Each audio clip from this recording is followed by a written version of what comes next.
you really want to get to know the client and what their pain points are, what's keeping them up at night. So then you can really tailor that proposal with, hey, we've done 4 projects like your one you want to do, and here's the staff that's done it that you're going to have, and this is how we're going to do it for you. Welcome to Spill the Ink, a podcast by Reputation Inc., where we feature experts in growth and brand visibility for law firms and architecture, engineering, and construction firms. Now, let's get started with the show. Hi, and welcome to Spill the Ink. I'm Michelle Calcote King. I'm your host, and I'm also the principal and president of Reputation Inc. We're a public relations and content marketing agency for architecture, engineering, and construction firms and other professional services firms. To learn more, go to rep-inc, that's Inc with a K.com.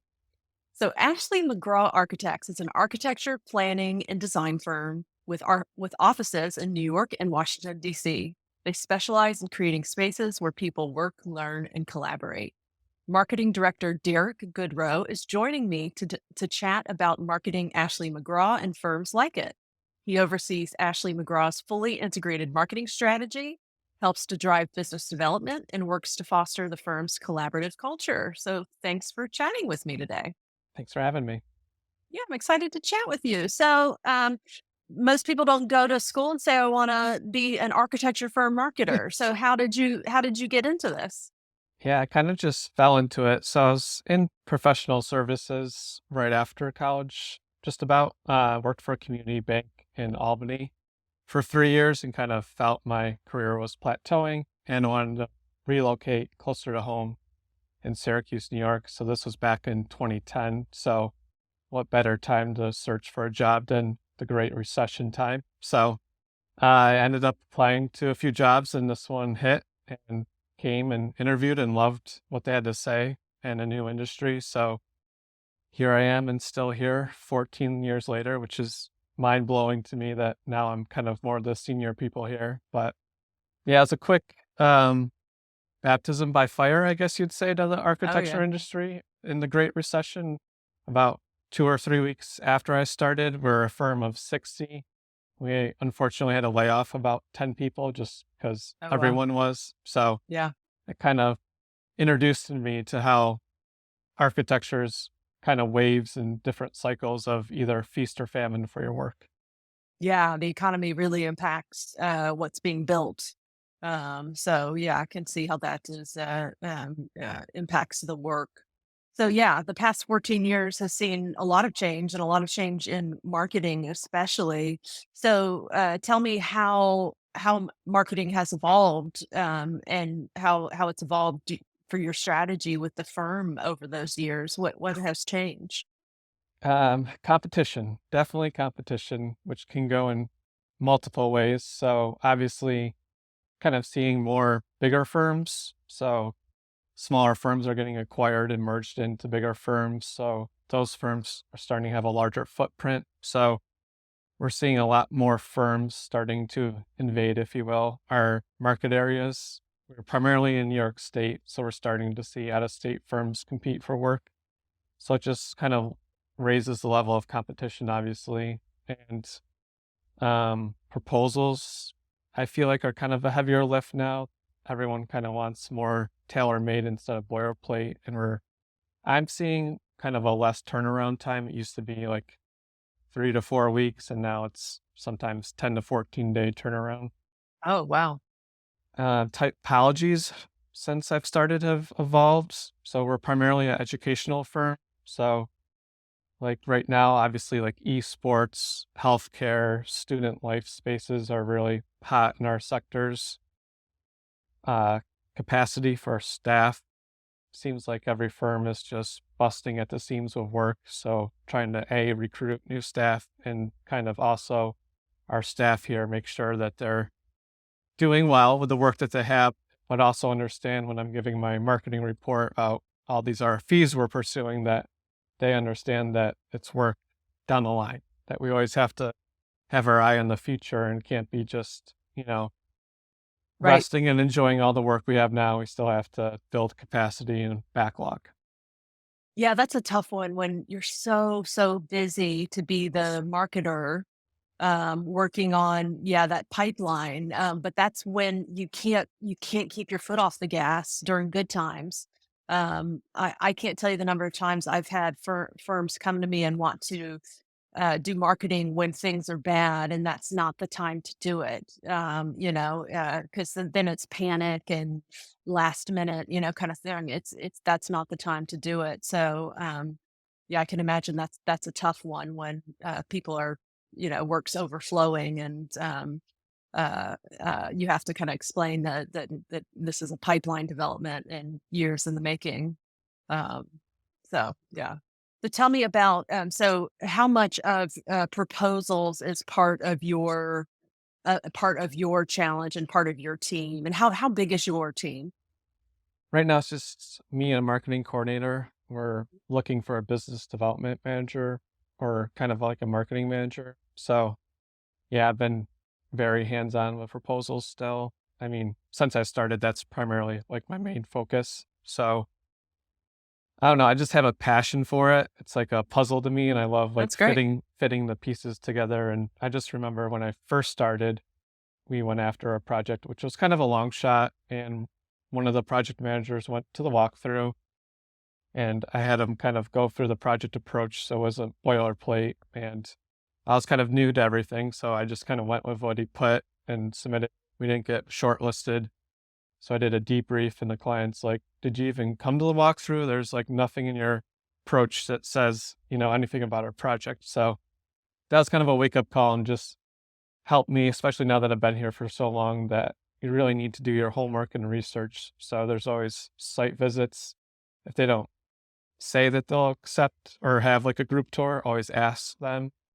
But it also comes into pre-positioning before an RFP comes out. Like you shouldn't already have been in touch with the client and met with them before the RFP comes out. Otherwise, you're already behind your competition. So you really want to get to know the client and what their pain points are, what's keeping them up at night. So then you can really tailor that proposal with, hey, we've done 4 projects like your one you want to do, and here's the staff that's done it that you're going to have, and this is how we're going to do it for you.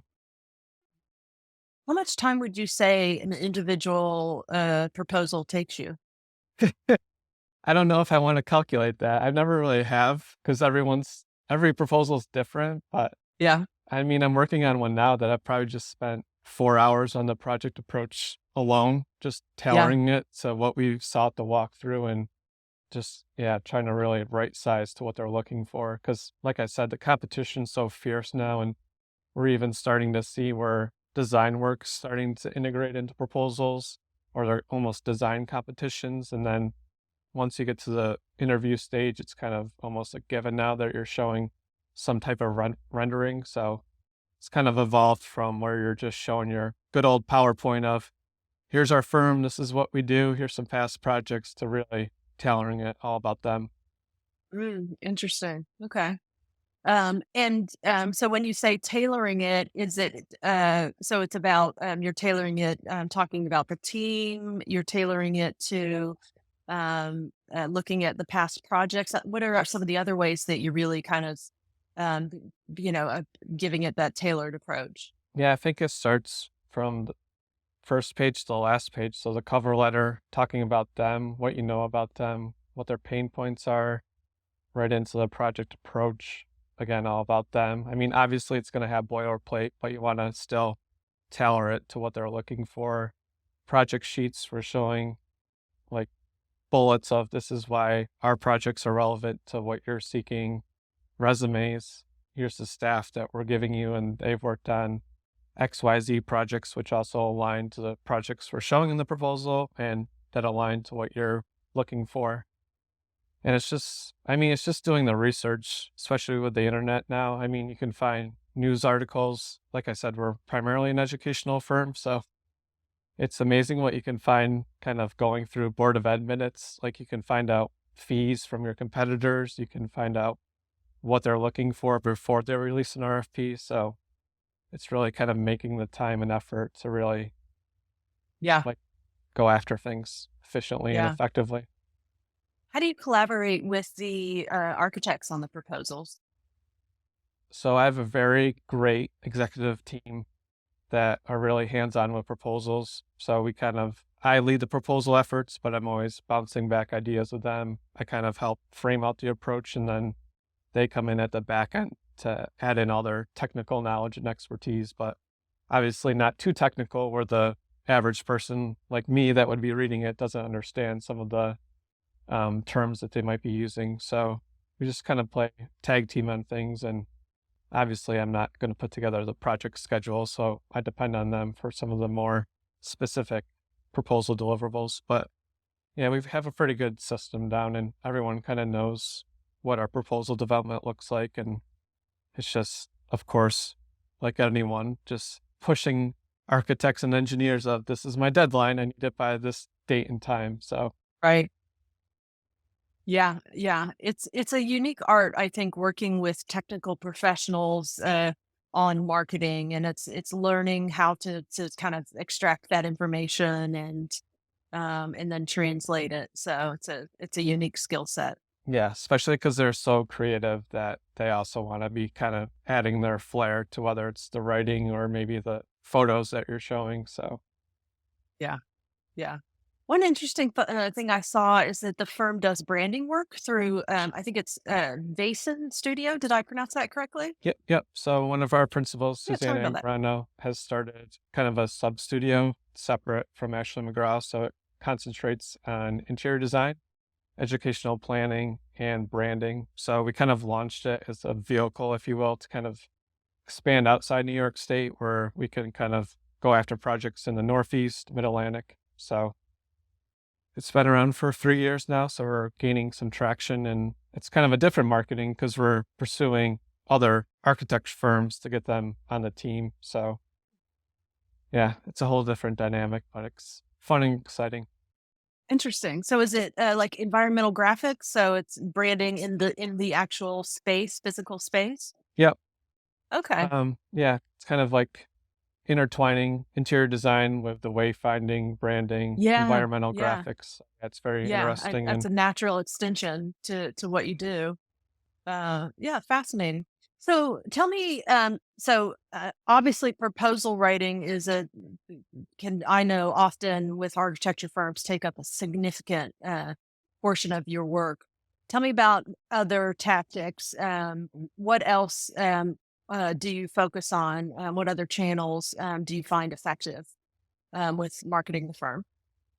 I mean, business development, like 101, like I said, had to pre-position ourselves for RFPs and obviously can't be settled in with our current clients as much as we love them. We also want to diversify and branch out. So just um, reaching out, conferences is a great source to kind of see your current clients because sometimes you only see them at project meetings, but meeting new clients. And we always try to submit a speaking presentation, just kind of I don't want to say low hanging fruit, but in a way, I mean, it's a great way to get out there in front of your prospective clients and invite your current clients to say, hey, you want to collaborate on this presentation and talk about your project. So that way you're kind of rewarding them and showing them how much you care about their project and them. Yeah, And you get to kind of broadcast out your projects. yeah, absolutely. So So kind of, yeah, yeah, go ahead. sorry, and networking. So you're at the conferences networking. So seeing prospective clients and also your teaming partners are there and kind of getting intel from your teaming partners who are engineers, construction managers, anyone kind of who might not be happy with their current architect, who might be looking, who might have an RFP coming down the line. So it's always valuable. Yeah. What about social media? What are you doing there? Yep. So we're on Facebook, Twitter, Instagram, LinkedIn, all the usual ones, Hmm. threads. So we try to post 1 or 2 times a week. Yeah. Obviously, the hardest thing I find is content, content, content. I'm always drilling Yeah. my technical team. Even if you're at a project site, just take a few photos and we can use it as a project update for social media posts. And I'm also I don't always want it to be about us saying, hey, here's another great project we finished, or here's another award we won. So it's just kind of also trying to push some thought leadership posts, kind of show like our deeper thinking on architecture and design and sustainability. So yeah, there's a lot to it. Yeah, I know that thought leadership is one of those really difficult things to do. I was going to ask about that. Have you found success with that? It's one of those, especially when you're really, really busy, to get a very busy professional to do kind of that deeper thinking type piece. Have you been able to get them to kind of pull away from work and do that kind of thought leadership work in these busier times? Yeah, they are really busy, so it has kind of been hard to get them that focused, but they all do love getting out there and speaking about the project and their expertise. So kind of makes it easier. And I Yeah. kind of formulate our marketing plan, obviously, in the beginning of the year. So I kind of know what's coming and what conferences are coming. So we kind of know when call for presentations are coming out. And then I have like market focus meetings either twice a week or every 2 weeks or once a month, depending on the market.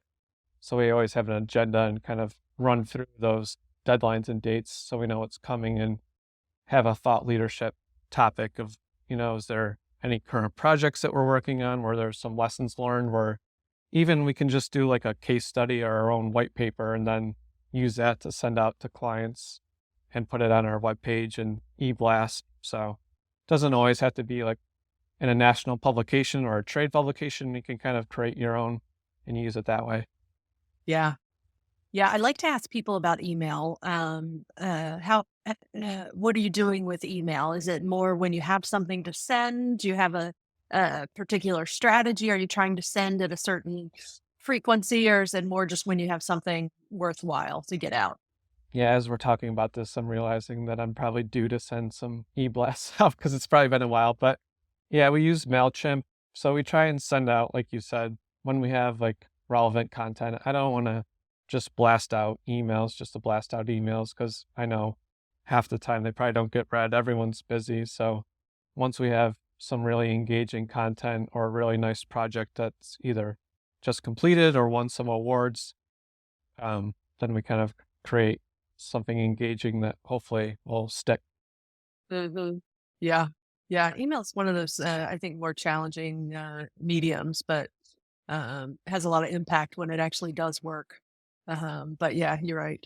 Yeah, You want to that's make why. sure yeah, you have something worthwhile to send. Yeah, that's why I tried to like if we're targeting specific prospective clients instead of using like Mailchimp, just send it directly so it's kind of more personal and make the body of the email personal, saying, "Hey, just reaching out. We completed this project. I know this is coming down the pipeline for you based on your master plan or just kind of your research." So just kind of tailoring it again about them and just showing that you care. And even sometimes it doesn't have to be a project that you did. You can say, "Hey, I saw this article in AIA magazine about, a new trend on higher education Right. campuses and wanted you to see it." So Yeah, yeah. That's actually kind of it's funny. It seems so uh obvious, but I'm sure you've heard the term account-based marketing, where it's actually just peeling off a particular prospect and targeting them with some thoughtful marketing outreach. So versus kind of those big blast type things. So sounds yeah, like you're just doing that.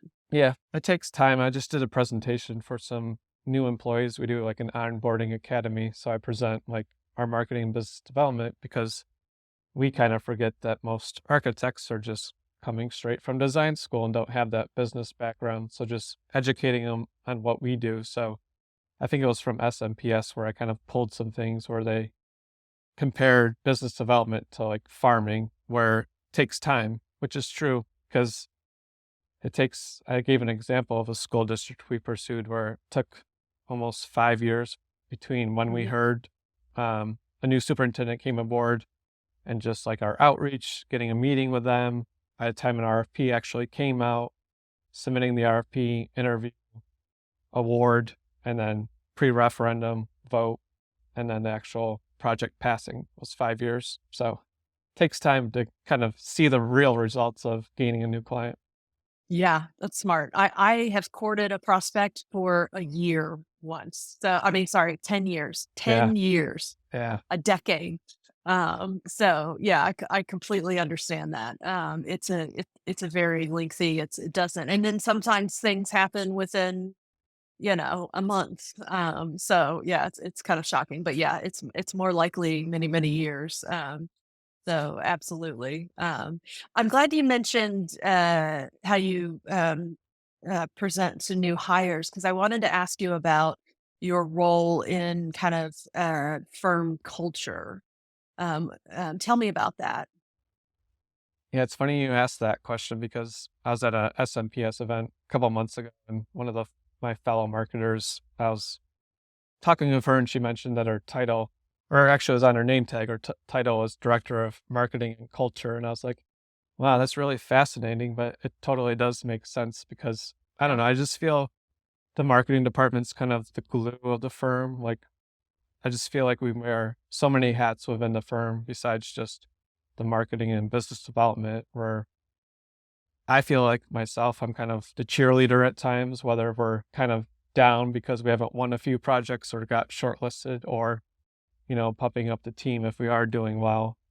And then it kind of just bleeds out internally in terms of any community events or employee events, sponsorships that we're doing, that we just want to convey like who Ashley McGraw is, our brand, and kind of just educating like new hires what that is and making them see why this is such a great place to work and have great clients and great design work to do. Yeah, that's great. So it sounds like you're active in the Society for Marketing Professional Services, SMPS. Tell me about that. Yeah, since I've been here, I've been lucky enough to attend the national conference in Austin, San Antonio, Philadelphia, San Diego. I think that's it. And then I go to our regional chapter events and local events. But yeah, it's such a valuable resource. I mean, I'd encourage everyone to join and just attend events, even if there's a topic that you think you know a lot. There's always a few takeaways you can gain. And then it's just more of just talking to your fellow marketers. I always feel like we're kind of on an island in architecture firms and engineering firms because usually we're just an army of one or two. So we don't really have that chance to interact with fellow marketers to kind of complain or bounce ideas off of. So it's always good to kind of be in a room of like-minded people and just Yeah. see what other firms are doing and what their pain points are. And it's kind of helps you in a way of therapy, knowing that, hey, everyone's just as busy as you are and has the same kind of challenges that they're going through. Yeah, agree. Yeah. I've noticed that people are very willing to share, and there's not that kind of wall of competition that you would think there is. Yeah, totally.